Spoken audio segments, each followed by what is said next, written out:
Salut les amis, très content de vous retrouver pour une nouvelle vidéo cette semaine parce que depuis quelques courses et surtout vu le niveau affiché par McLaren en ce début de saison, tout le monde commence à croire que Lando Norris peut devenir champion du monde cette année. Alors soyons honnêtes, et malgré son talent incroyable, ça pourrait aussi très bien ne pas arriver en 2025. Et pour ça, je vais vous le prouver par les faits, alors installez-vous bien, on décortique ça ensemble, c'est parti.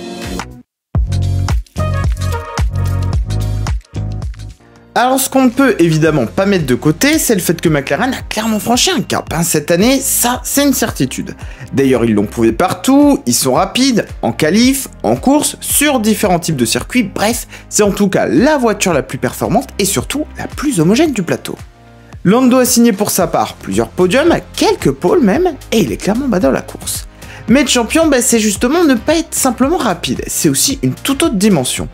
Et justement, quand on remet les choses un petit peu dans leur contexte, sachant à quel point l'équipe a toutes les cartes en main entre aéro, moteur, gestion des pneus et j'en passe, pourquoi Norris n'en profite pas pour écraser la concurrence? Déjà, là où le bas blesse, c'est clairement le premier problème, c'est la constance sous pression. Sur les premiers Grands Prix 2025, on a déjà vu Norris commettre des erreurs quand il était sous haute tension, et d'ailleurs pas plus tard que la qualif à Jeddah pour mettre tout ça en perspective. Mais souvenez-vous aussi de ses départs manqués, et on peut remonter aussi à l'année dernière, lorsqu'il partait de la pole avec Verstappen à ses trousses, pour vite se rendre compte que dès que ça devient un petit peu tendu, il a tendance à perdre un petit peu ses moyens. Et sur une saison complète, contre des tueurs comme Verstappen ou Piastri, ça pardonne pas, il faut être capable de tout aligner bout à bout, parce que chaque moment, chaque erreur se paye cash avec de gros points perdus au championnat qui seront par la suite très difficiles à rattraper. Et justement, en parlant de Max et Oscar, on va s'intéresser un petit peu à l'aspect psychologique, parce que clairement, il a son importance, surtout à ce niveau. Alors c'est sûr, Norris le sait, c'est l'année ou jamais, il a la meilleure voiture, l'expérience qui joue en sa faveur, acquis aussi une certaine légitimité, donc clairement sur le papier, pas grand chose qui pourrait l'arrêter. Sauf qu'on a le sentiment que c'est la pression qui l'écrase. On l'a déjà vu hésiter en course, craquer en qualif, comme je vous le disais, et on sent que sur l'aspect mental, il n'a pas encore passé un cap. Il est pour l'instant un petit peu trop perméable à la pression, un peu parfois, d'ailleurs à l'image de Charles Leclerc, pour faire un petit parallèle, alors qu'un Verstappen ou un Piastri sont la plupart du temps égaux à eux-mêmes, que ce soit d'ailleurs sur un bon ou un mauvais week-end d'ailleurs, ils ont véritablement construit une carapace autour d'eux pour ne rien laisser transparaître, et malgré ce qui se dit dans les médias, ce qui se passe en coulisses, ils sont capables de tout mettre de côté une fois en piste, pour être là, pile au bon moment où ça compte, et c'est ce qui fait la différence. Et alors ça peut paraître assez dingue de dire ça, mais je pense aussi que c'est peut-être le défaut de sa qualité, que Norris est peut-être en fait tout simplement trop honnête avec les médias, et c'est ce qui peut le desservir dans certaines situations.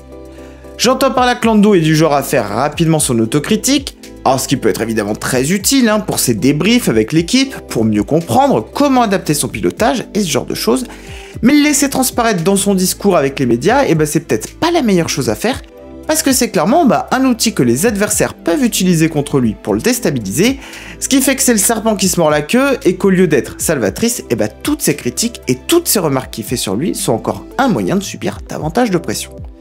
On sait que Lando a travaillé beaucoup là-dessus avec notamment un coach de préparation mentale, mais peut-être que c'est l'approche globale du discours qu'il va falloir revoir. Et justement, cette pression, elle vient d'où? Je vous le donne en mille, elle vient évidemment du garage d'à côté, parce que le coéquipier, il est là, il lâche rien, et il est prêt lui aussi à en découdre, c'est bien sûr d'Oscar Piastri dont il est question. Alors on dit souvent que le meilleur étalon, c'est justement celui qui possède la même voiture que vous, et Lando, il souffre aussi peut-être un petit peu de cette comparaison. On en est pour l'instant à 4 victoires à 1, alors pas sûr que ce soit le début de championnat, rêvé pour Norris. De plus en plus performant, de plus en plus constant, plus propre aussi, parce que hormis l'erreur de Melbourne, qui était clairement imputable à la météo, les erreurs de Piastri, on en a quand même pas vu beaucoup. Et déjà l'an passé, on avait vu qu'Oscar était pas là pour faire de la figuration, on se rappelle quand même de plusieurs situations assez chaudes, autant sur la piste que dans les discours. Là cette année, c'est sûr, il est là pour se battre pour le titre, et à ce jeu-là, il a, grâce à son calme, peut-être l'avantage mental sur Lando, et avec pour l'instant 16 points d'avance au championnat au moment où je parle aussi, une petite marge de sécurité. Et puis quatrième raison les amis, j'ai envie de vous dire qu'elle va venir aussi de l'équipe. Parce qu'avec 2 pilotes numéro 1, eh ben on risque bien de se retrouver chez McLaren dans des situations difficiles qu'il va falloir gérer, avec des décisions à prendre au cours desquelles il va falloir trancher en faveur de l'un plutôt que de l'autre, et là aussi, eh ben ça risque d'être compliqué. Entre les radios d'équipe, les stratégies ambiguës, les réactions à chaud des pilotes, ce sera aussi cette pression des leaders qu'il faudra maîtriser. Et au final, si c'est pas le cas, ce sera sûrement des points perdus à tous les deux, avec une gare interne qui pourrait pourrir la saison, avec dans le même temps pour Verstappen, qu'on sait d'ailleurs capable de tout optimiser, et bon le moyen aussi d'aller récolter les lauriers. Donc si McLaren n'intervient pas, il n'y aura donc pas de numéro 1 désigné, et donc pas de consigne, et c'est ce qui pourrait amener McLaren et Norris donc à perdre aussi cette saison 2025. Alors est-ce que Lando Norris a le potentiel d'être champion du monde? Alors oui, évidemment, mais en 2025, entre la pression, les erreurs, la concurrence, la stratégie d'équipe, je pense que pour Norris ça pourrait finalement ne pas être encore cette année.